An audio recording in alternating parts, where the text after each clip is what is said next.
first job ever. And Wow. Wow. yeah.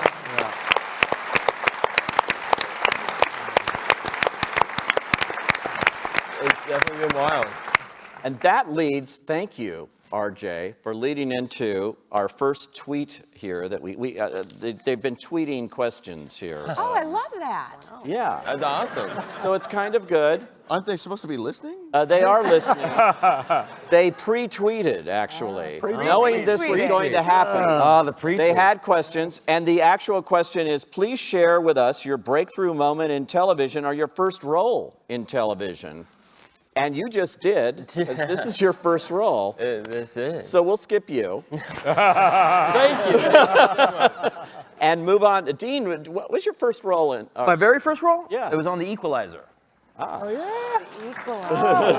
It was my first audition in New York. I got to New York, did one audition.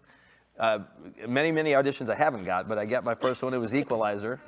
And I didn't know anything, man. I didn't know nothing, And I screwed it up the first. I had like 2 lines, and the camera's coming. The guy's like, oh, here's a mark. I didn't know what a mark was, And all I know is this camera's coming closer and closer, and I'm freaking sweating, man, because it's getting close to my. And it gets to me, and I'm like, cut. Fuck, man. And I think I got it the second or third time, Yeah, that sucks when the camera's, it's like, just keep it there. It was like,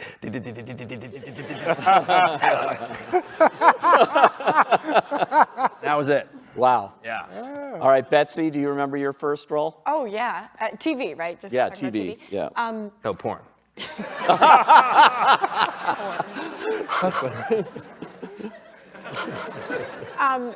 Judging Amy.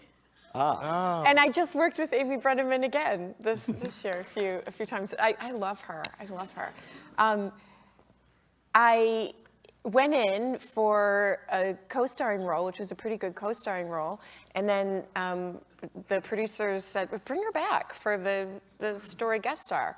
And I did, and I went in, and I saw these actors that I was recognizing, and I got it, which totally surprised me. And I, till this day, love that. And I love it when casting directors just I just think it's great to read a ton of people, and it was great. I went in and got my shot, and I learned a lot from watching Amy, and it was a ton of fun.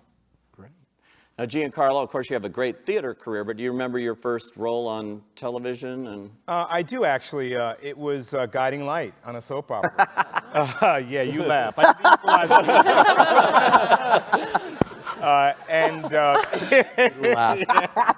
and it was actually one of the first villains I played on television.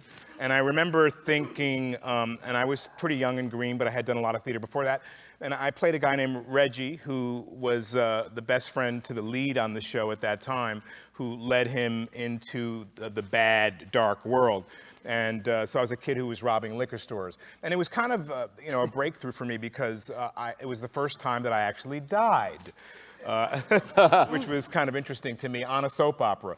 But I can remember thinking, how do I find this guy? How do I find this moment? And all I could think about, this moment of death, and all I could think about was Jimmy Cagney, top of the world, Mom! So I just said, Jimmy Cagney, we really love the bad guy. If you can find a way to like him, and find a way to love him, and also find a way to make him really terrifically bad. So that was what I thought about back on Guiding Light maybe 44 years ago. Wow. All right, Darren. My first role was Kellogg's Corn Pops commercial. There you go. Really? That was a good one. Yeah. It was great. I was so excited to obviously have a job, but I was like, wow, I get like $425 for a day of work. This is amazing, because I didn't know about residuals. And the people that played my parents filled me in, and it's just not fair, It's incredible. But my first actual TV, I did the original 90210. Nice. Yeah. I think that was the first. Yeah, I played Romeo in Romeo and Juliet for a high school production, and that was it. That was great. All right. Sweet. Anna, I was in Chicago. I was about a year out of Northwestern. I was doing theater in Chicago and had run out of money, was working cleaning houses in the middle of, cleaning apartments and houses in the middle of 105-degree Chicago heat.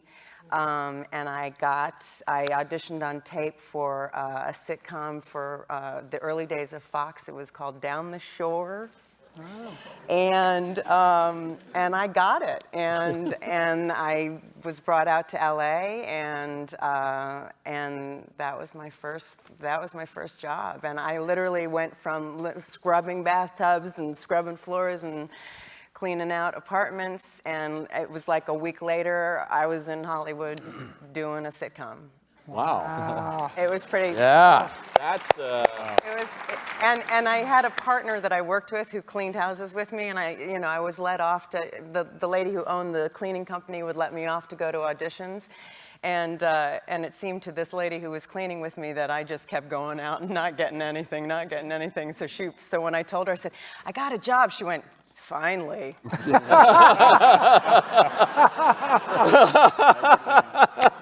Brought me right back down to earth. it's kind of the dream thing for an actor, though. That's Yeah, really cool. yeah. Brian, what was yours? I'm curious to know. Car 54, where are you? Oh my. Yeah. I know. What's scary is they believe That it. was like People 1960. go, oh, yeah. Yeah, yeah. That was like 1965. No, that's a joke.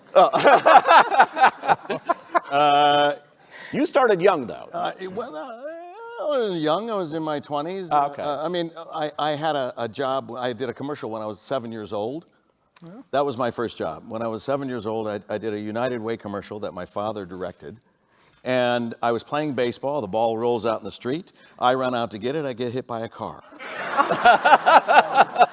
Ambulance comes. I'm put on a gurney into the ambulance. And we drive to the hospital. The doctors look me over, say I'm broken from the toes to the neck. They put in a body cast, a real body cast.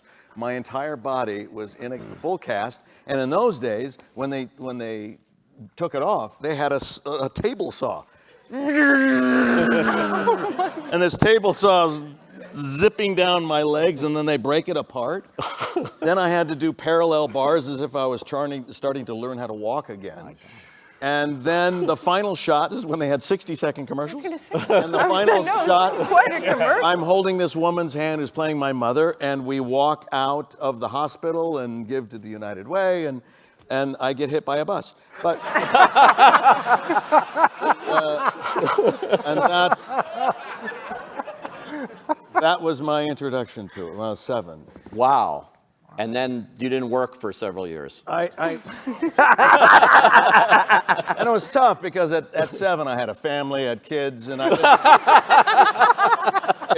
didn't know how to feed them, and it's brutal, but that's an old story. I got into I was going to be a policeman, went to college for that, and then I realized I'm not going to do that, and I traveled on a motorcycle for a couple of years, and then it's when I realized what I really wanted to do, what I really loved to do was act, and hopefully I would become good at it, as opposed to doing something that I actually was good at, police work, but I didn't love it. So that was the distinction I made, and that's the direction I took. Wow. Good direction. Worked out. Vince, what was the first thing you wrote for television?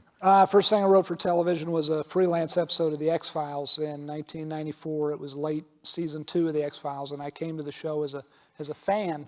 I was making a living, such as it was, writing. I was making a living. I was making a living writing movie scripts, living in my home state of Virginia.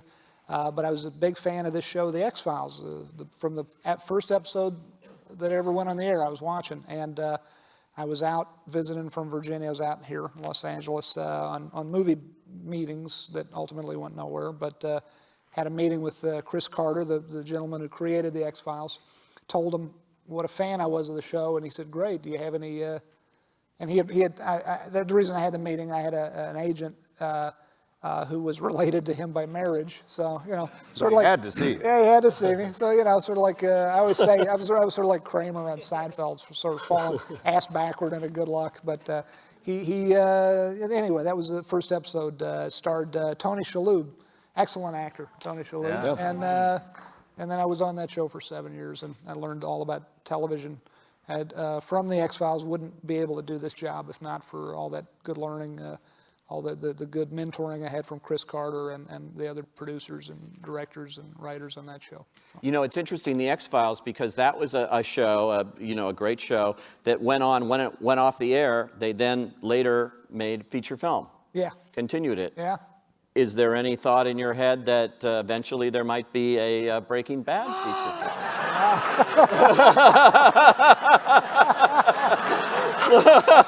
Just like Sex in the City.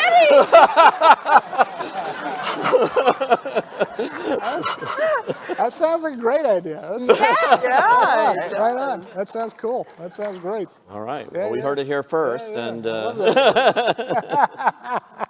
all right. I've got to ask you, too, before I got a couple more of the tweets, but I'm wondering, AMC, this show gets away with so much. In a movie, you could get away with a lot more and do more, probably, but on AMC... I'm not sure that's true. Really? They don't have any censorship for you or anything? No. Well, yeah, there are certain words we can't say. We can't show nudity, whatnot. But that to me is the all joking aside, that stuff, yeah, we can't do some of that stuff. But movies nowadays, there's so much you can't do unless you're making a small indie film. There's so much.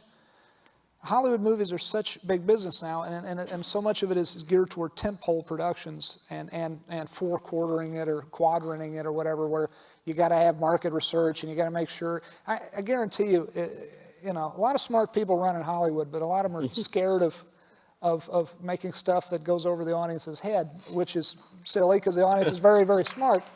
But it's like a lot of these movies now, I guarantee you, if this had been a movie instead of a TV show on a courageous network, of which there are several now, and thank God for that, there would have been stuff like, okay, does he have to sell meth? Could he be a bank robber instead? Except that he only steals from big banks that invest in Iran. I mean, whatever. Does he have to be? Does he have to be so nasty? So getting away, not being able to do the bad words and the nudity, I would gladly trade that any day for not being told that my characters are not likable enough, that the show is too dark, that it's too edgy. You couldn't put on a lot of. As a movie nowadays, you could make All in the Family as a movie. Talk about a great TV show. That was a show. It'd be hard to make on a regular network now. A show like All in the Family, where it deals with issues of race and social issues and whatnot. It'd be hard to put that stuff, to make that stuff now.